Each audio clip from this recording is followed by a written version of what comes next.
Everybody, thanks for watching and thanks for taking the time to purchase and support. Welcome to books 13, 14, and 15 in the Biblical Bible series, which will be 1st and 2nd Chronicles and Ezra. Since we have 1st and 2nd Chronicles involved here in front of Ezra, we're going to have to split this. So we'll have 1st and 2nd Chronicles, and then we'll have Ezra, which we'll get into. But we'll conclude Ezra and Nehemiah, which basically should go together, but are two separate books, but they should be all put together, as well as the last, 4 books we just read.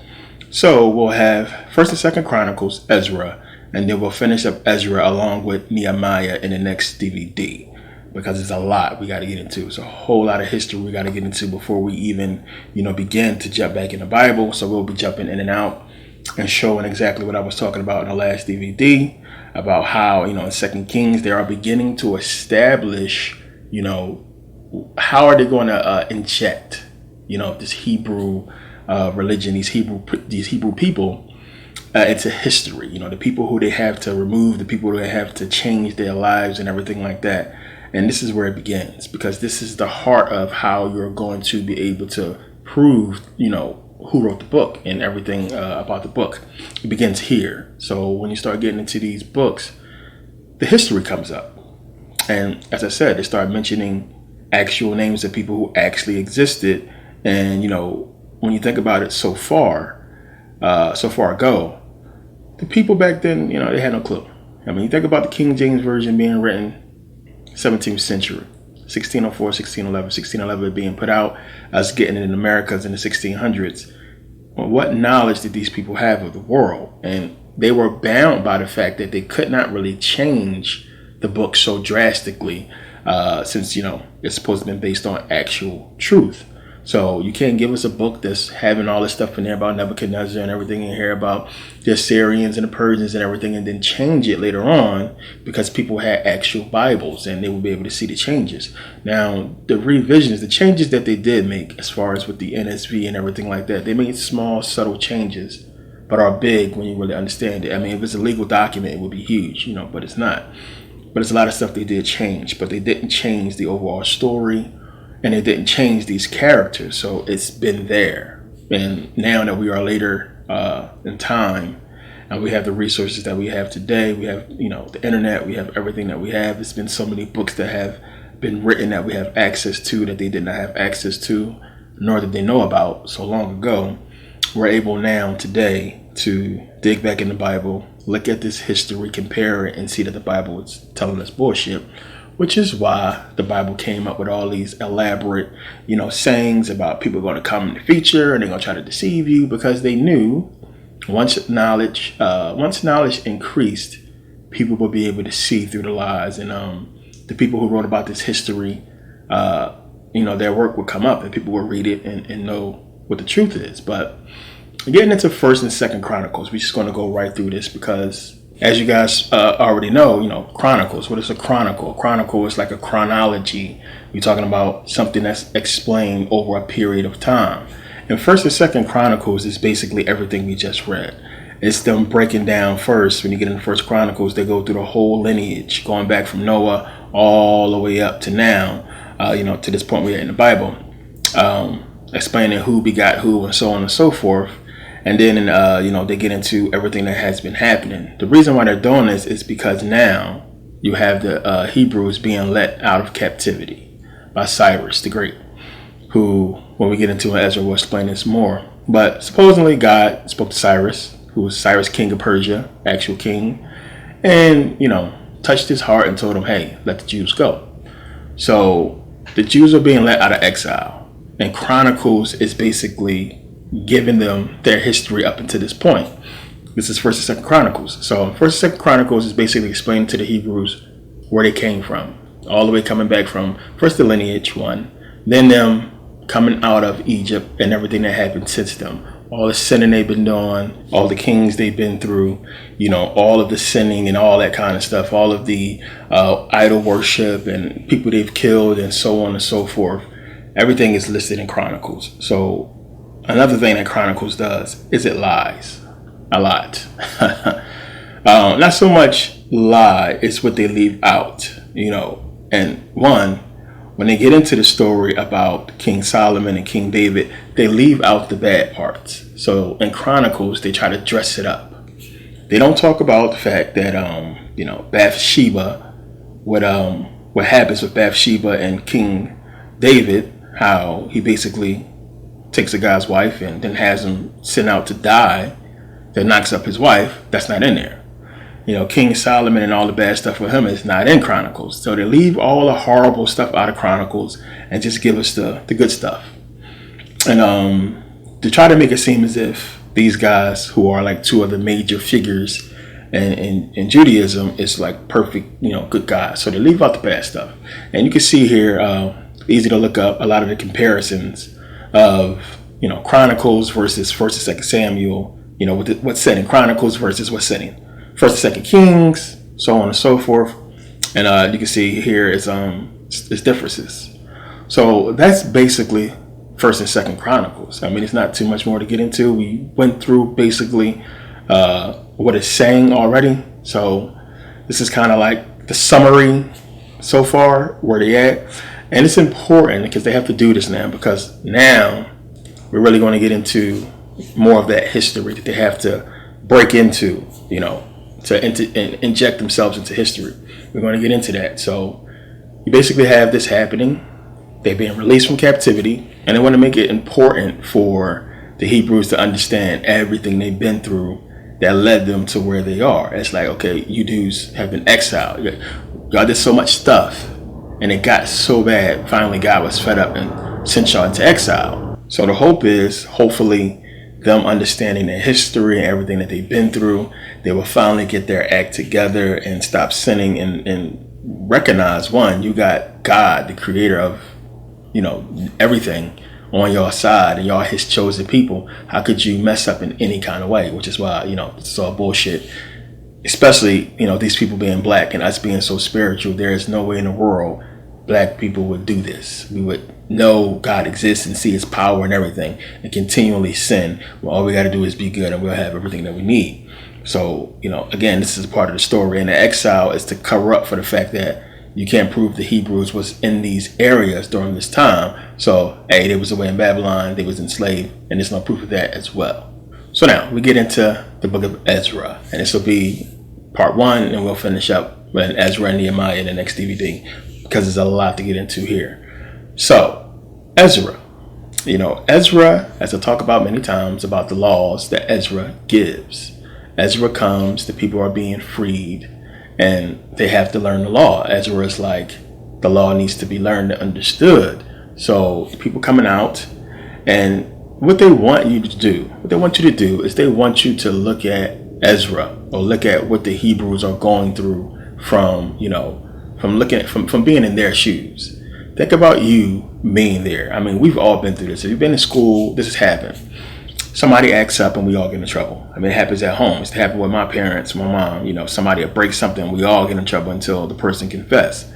It's not fair. And if you read in the Bible, and if you really believe this stuff is true, as the black Hebrews do, which is why they act so angry and mad and upset at black folks who don't believe, because they're looking at the Old Testament and reading like these stupid people keep sinning and messing up and we all getting in trouble. If we really believe that, then you will have that anger that they have in them. Like, these people fucking stupid and so on and so forth, because they keep messing up, and God, you understand their anger a little bit because they actually believe this stuff is true. But if you put yourself in them shoes, it's not fair. You got people that's doing stuff that you have absolutely no clue. You following and you worshiping, you doing what you're supposed to do. These people over here sinning, and now we all dead, or we all messed up, and we're in exile because of these people. Because of the king who God's supposed to put on the throne. It's not my fault he messing up. So this is what Ezra is about. Now, new laws is coming. Laws is coming to basically get these people to straighten up. But you got to look at this a lot differently, understand what the powers that be are trying to do. Remember, they make you ask for your destruction. Remember, this is all universal law, and everything that they're doing, they're making us ask for. Remember, problem, reaction, solution. That is them. We're going to provide the problem, and then you're going to react to it, and then we're going to give you the solution. and then it's going to be exactly what we want. Now, we can't say the solution outright, because then you're going to look at us like we crazy. So we have to make things happen in order for us to get what we want. So when you look at it in the sense that, okay, now, since these people keep messing up and we all getting in trouble, how about we come up with a new system that's going to punish individuals and not everybody? You get what I'm saying? So then now you're asking for law. This is basically what's happening. And if you look at it from a sense of powers that be, and then the people of the world reading this back then, they agree with it. It's like, yo, I don't want to get in trouble with because of somebody else's stuff. So let's start punishing people on an individual basis instead of punishing us all. And let's make sure these people abide by these laws. Remember, in the Bible, you had, we read before, 1st, 2nd Samuel and other books, that when the Hebrews messed up, who would punish them? God would punish them, but the other Hebrews would as well. They had idols in a tent and everything like that. They burnt them up in the tent and burnt the idols up. This is how it's supposed to be done. You're supposed to police, each other. And that's how it was back in the day. We policed each other. You had a sheriff if we can't figure stuff out. But, that's what the mobs was. You had lynch mobs, and you had mobs, and you had the townspeople and all that stuff. We seen this stuff. Somebody mess up and the law is not there or don't have the capacity to handle these people, then the town folks come out. It says it takes a village to raise a child. That's how it's supposed to go. If we all live in the same village or in the same block, we should raise each other's children. If I see your kid acting up, I'm going to say something to him. I'm going to let you know. And this is how they're trying to put it in the Bible, so that the Hebrews can know that they should be, judging each other. You see somebody sinning, stop them. Do something. Stop letting these people cause us all to be killed. Now, this is a good system, and it'll work as long as everybody is not sinning. So if everybody is sinning, then, everybody's going to be punished. But this is how, stuff was set up. And we look at our own legal structure, and we can see, we are basically under the people who make the laws. And we don't understand our own system. It's like we're supposed to be in charge as the people, but it's not. It's like we are afraid of the cops when we pay the cops. Cops work for us. The system is supposed to work for us, but it seems like we are under them. You know what I'm saying? And that's what happened. So now, like I said before, in Ancient History series, you send out some goons to go mess with a bunch of people in the town. And then you come to them later on and offer them protection within your walls because they have talents, they have stuff that you want from them.